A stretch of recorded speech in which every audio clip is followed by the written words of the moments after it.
वालेकुम दोस्तों, मैं मलक सलीम ते तुसां दे पियो साडा यूट्यूब चैनल।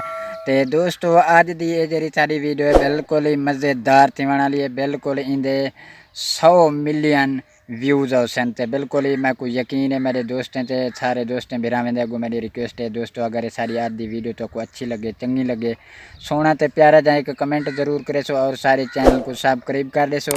ते उनकने बाद दोस्तों बेल आइकन जरूर तुसा दबा दे सो, उन ते क्लिक करे सो ताकि इहो जी हर आने वाली वीडियो तुसा तक बर वक्त पुजती रहे। तो जी दोस्तों वीडियो तक करें आगाज़ शुरू।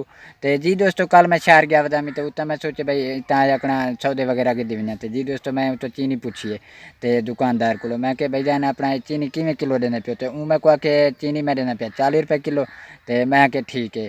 तो वल दोस्तों मैं उन्हें को गुड़ पूछे तो मैं आके यार गुड़ किमें देना पे। तो वहाँ आके मैं गुड़ देना पे 30 रुपये किलो।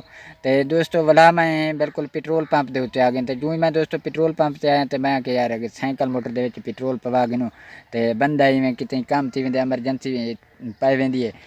तो मैं दोस्तों पेट्रोल पंप वाले ने पूछे मैं भाई जान पेट्रोल अपना तुसा किमें लीटर देने पे। तो मैं को आके असा ये 60 रुपये लीटर देने पे। तो जी दोस्तों ये सारे सौदे सामान बिल्कुल मैं जमा करते इकट्ठे करते बिल्कुल ही मैं कि भाई हूँ इनको पैसे दे गिनूँ। तो दोस्तों उनके बाद देर वेले दोस्तों मैं जेब हाथ मारी ना मेरी नींद खुली गई है। जी दोस्तों अगर ये तो आपको आज की वीडियो सारी अच्छी लगी हो चंगी लगी हो तो बिल्कुल एक सोना तो प्यारा जा कमेंट जरूर करे सो। वीडियो का करें एंड शुरू। अल्लाह हाफिज़।